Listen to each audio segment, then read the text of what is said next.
नमस्कार दोस्तों, इस वीडियो में हम जानेंगे कि 12वीं कक्षा के बाद से आईपीएस ऑफिसर कैसे बने, यानी how to become an IPS officer after 12th। तो जानने के लिए ये वीडियो देखते रहिए।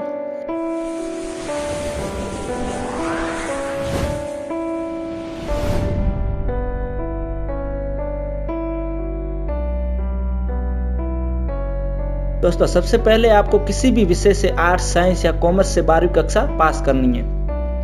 उसके बाद आपको किसी भी कोर्स से या फिर किसी भी विषय में ग्रेजुएशन डिग्री पूरी करनी है, जैसे बीए, बीकॉम, बीएससी, ये कुछ प्रमुख ग्रेजुएशन डिग्रियां होती हैं। जब आप ग्रेजुएशन डिग्री पूरी कर देते हैं तो उसके बाद आप आईपीएस का एग्जाम दे सकते हैं।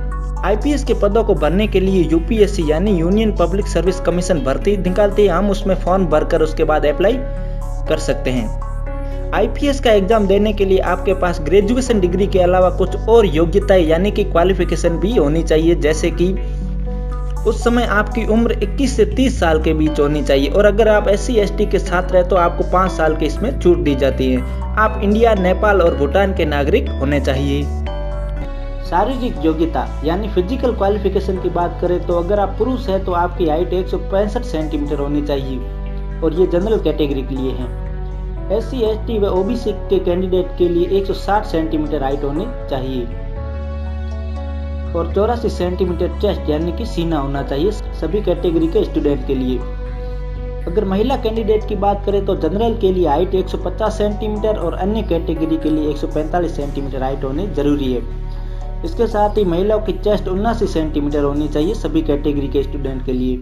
आई साइट यानी कि आंखों का विजन, पुरुष और महिलाओं के लिए ठीक आंखों का विजन 6/6 या 6/9 होना चाहिए, और कमजोर आंखों का विजन 6/12 या 6/9 होना जरूरी है। तो दोस्तों, अगर आपके पास ये सभी क्वालिफिकेशन और शारीरिक योग्यता है तो आप आईपीएस की परीक्षा में बैठ सकते हैं।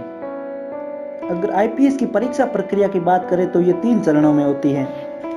सबसे पहला है प्रीलिम्स एग्जाम यानी प्रवेश परीक्षा, दूसरा मेन एग्जाम यानी कि मुख्य परीक्षा, और लास्ट स्टेप और तीसरा है इंटरव्यू यानी कि साक्षात्कार। सबसे पहले आपको प्रवेश परीक्षा के लिए आवेदन करना पड़ेगा। प्रवेश परीक्षा में 2 पेपर होते हैं, दोनों ही पेपर 200 नंबर के होते हैं, जो कि ऑब्जेक्टिव टाइप यानी कि वैकल्पिक होते हैं। प्रवेश परीक्षा अच्छे से पास करने के बाद आप मेन एग्जाम के लिए चयनित हो जाते हैं।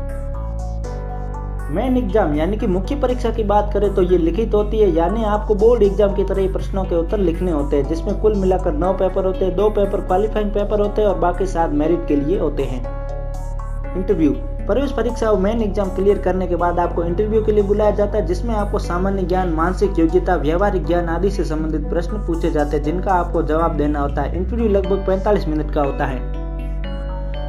इंटरव्यू को क्लियर करने के बाद आप सफलतापूर्वक एक आईपीएस ऑफिसर बन जाते हैं। उसके बाद आपको आईपीएस की ट्रेनिंग के लिए भेजा जाता है। ट्रेनिंग पूरी करने के बाद आप आईपीएस के पद पर कार्य कर सकते हैं।